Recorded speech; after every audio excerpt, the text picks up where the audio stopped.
proud of our team. Big 10 win, much needed. Took care of business, and just thought it was very important for us to start fast, and we obviously did. First play of the game with a sack, cost fumble, scooping score for the defense, which was awesome. And I thought our defense was excellent from start to finish. Just looking at the numbers, it's pretty staggering to give up 1 yard passing in a Big 10 game, and 75 total yards is hard to do. So just thought the execution. We've worked so hard. We've worked so hard during the bye week and this last week to get some things in my mind fixed, and on the coach's part and players, and just really pleased with the way they executed, and just never gave them a chance to get anything going. So that's really excited about that, because that's what we have to do. We have to keep getting better, keep working hard to fix things, and tackle well. I thought number one was an excellent running back. I know he is, and never let him get going. And that's big time. And then run the football for 260 yards. Gave the game ball to our offensive line. Hunter went down. I think he's going to be fine. But just even there, guys stepping up in his place and just keep running the football. It sets up everything else that we do. And thought that we had a good plan to try to take advantage of what they would give us, and just thought that it was just a very consistent performance. I say that, and I still thought we had a little bit of a wall in the second quarter offensively in our execution, but at the same time, other than a couple penalties on special teams, that we still need to make sure we keep focused on and cleaning up pretty solid performance overall. Questions? Zach? Two-part thing on Mike. Number one, was he playing through a little bit of pain today? And number two, just before you can watch film, how do you evaluate maybe the way that he kind of comes off of Michigan State and the day he puts together today? Yeah, I thought that today was a good growth day for Michael Penix. Wasn't as clean as the last performance. I think he's young, and it's going to be part of the process. There's going to be, he played solid, it wasn't as sharp as he was last time, but don't think there was any pain. Just was kind of a little bit late on some throws, and I thought he underthrew the one to Wop, which should have been a touchdown right before half, but just overall, we just kind of think it's one of those performances where it's growth. You're not going to always be at the top of your game, and and he is going to be learning from it, and I think you just sometimes this is how you handle as well the growth process of being pat on the back after a great performance, and then get ready to go do it again, and then go do it again, and then go do it again. And so that to me is a big part of him, and I thought he was solid, but not as crisp and sharp as I know he can be. So look at the film, and he'll improve and be better next week. Matt Weaver and then Bradley. Coach, you mentioned the wall. Some of that, it was kind of so easy, so fast. Is that just a young team not being able to handle prosperity as well as you like? I think so. I mean, it was 21-0 before you could blink, and I think that's, you got to teach them how to keep playing. You can say it all you want, but it definitely is trying to, I bet that's why I'm so stinking hoarse, because I was yelling the whole time to stay focused and to finish, and we got a lot of young guys, but I thought there was some good sideline energy, even when there was a lull after we got ahead. But to keep the pedal down is hard to do, it's just reality. And so, but at the same time, I thought that overall, I was really pleased with I didn't like how we finished the half. We obviously went forward on fourth down just because it was short yardage, and we liked the call we had. Didn't feel like we needed to take a timeout, and I asked if we wanted one. We didn't want one, so I'm good. And we went with it, and they stopped us. So that's disappointing. But then you get the ball right out of the halftime and drive right down the field and score. That's huge. And then the 98-yard drive, that took up over 7 minutes and 13, 14 plays. I mean, those are demoralizing drives for the opposing team. So just really, and we've done that now. We did that against Michigan State. Now we did it against Rutgers. And I just think that's the way we utilize the clock. The time management of that it's important. It's how you play winning football. It's working both sides together. And to me, it's about doing those things so we can execute. And obviously, we'd like to have a shorter field to work with, but our guys did a tremendous job in that. So I think there was some lows. We just try to fight through and just keep teaching our young guys how to fight and finish. Ravi and then Jim Coyle. What did you think of the career days from Wap Fillier and Stevie Scott? Yeah, Wap's continued to, and I'm not really ever surprised with Wap. Last year was hard because he got injured. And I knew he's a special player, and he just brings so much energy, and he doesn't need a lot of space, and he can, makes those contested catches, he creates a little separation, and then he puts his foot in the ground and gets vertical, you know, and Mike has such good velocity on the football, he's able to get it to him right as he breaks, you know, so, and then Stevie, you know, just to me, just to continue to run the football, you know, he had that one run, and after there, he had some really good players on defense, and he just ran right over one of them, and it was just a grown man run that I thought was awesome, and a confident run, and just a strong run, and just an attitude run. And I just think that he's growing in his confidence in the guys in front of him and what we do schematically. And so I just think that you know, they both know it's a team effort to get those individual, you know, performances. But those are two really good football players. Jim, then Tom. Coach, the youth on this defensive line seems to be going away quickly. That they started with a great defensive play, and then they end up with 12 tackles for loss.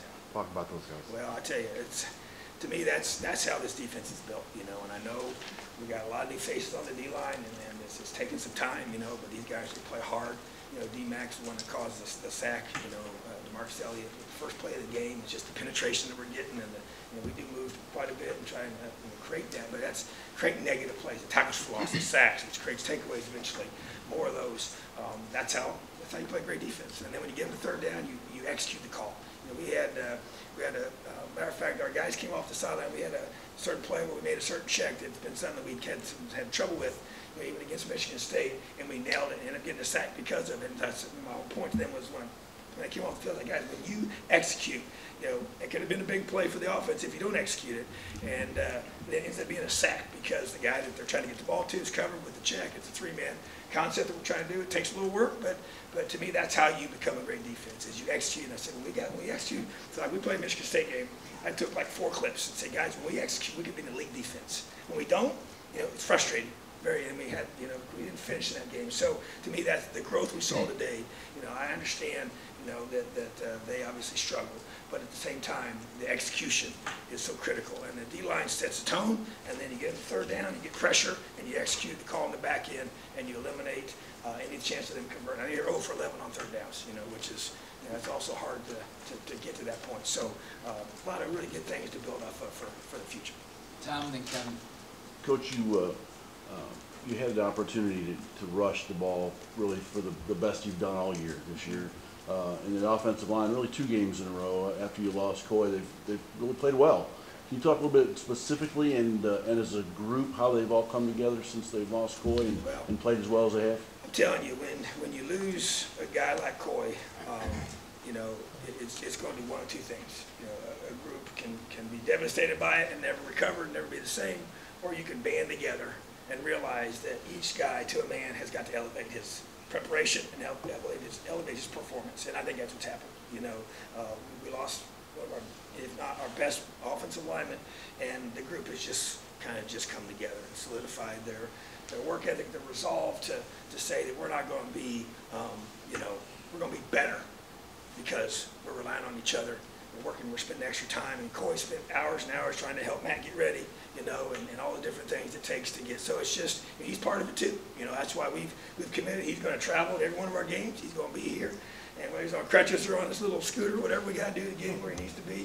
But he's an important part of this whole team, and so I think he's been a part of that too. But they rallied around him being gone, and that's awesome to see. And so that's a tribute to Coach Hiller and the group. But I think Simon's really stepped up, taking ownership of that. I know Hunter.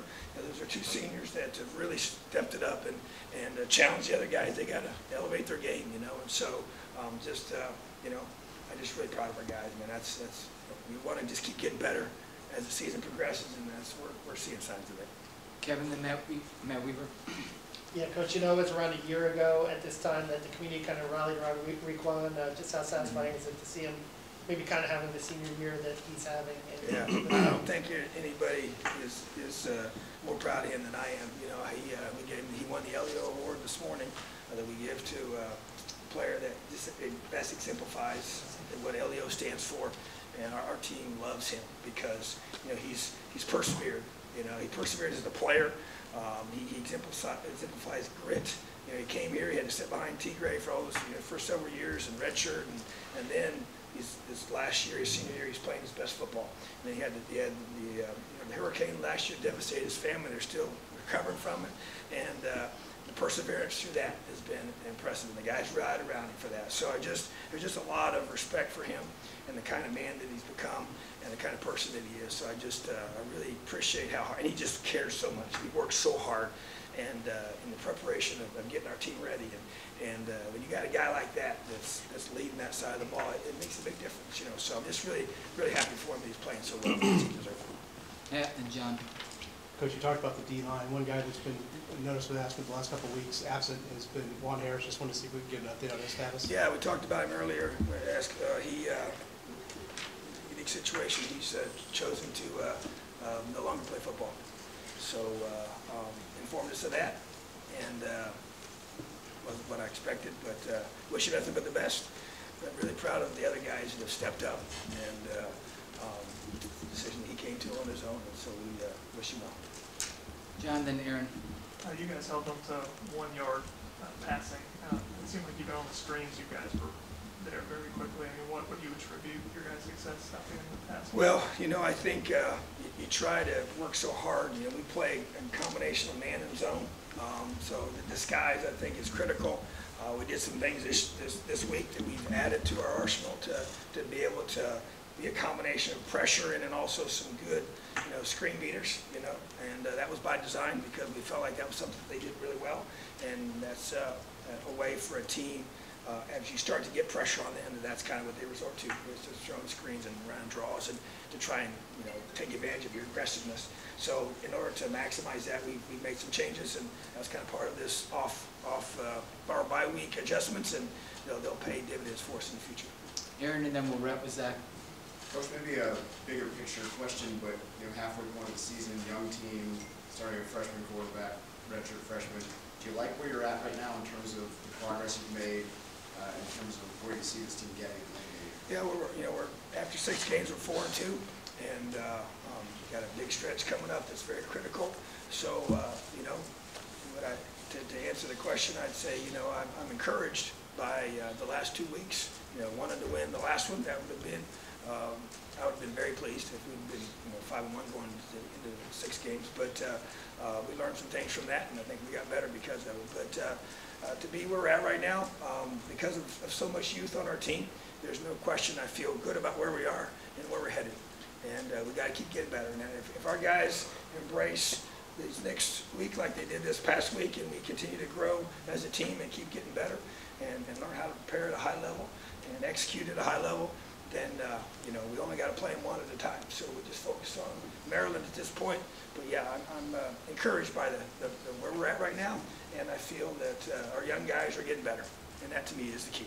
And as long as you're seeing that improvement, and I think that's all you can ask for, is that the kids they just keep getting better every time they take the field, and that's what I want this team to be. We're still got things to clean up for sure. We're not where we want to be, but we're making progress.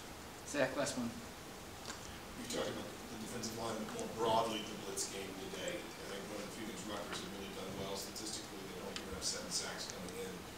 You sack, I think 6 times. Just what was working, not just from a D-line perspective, but maybe from a front 6 perspective. Yeah, we worked really hard, and I've said this before, but I think we attack protections. That's our defensive philosophy, and so the more film we get, the more we get into the season. I think it helps us, and I think that we're able to take advantage of what teams do, and then you get in the game, they make adjustments, and you adjust off of that. So, but I thought our defensive staff did a great job having a good plan to pressure the quarterback, because you're right, they had not given up a bunch of sacks. And so, but I felt like that there's things that we could do, and we had to execute them, but we did. And part of that goes back to, even like I said, with one of them, was just by the back end doing their job and eliminating that first read when he's covered, and then bam, the pressure was right there.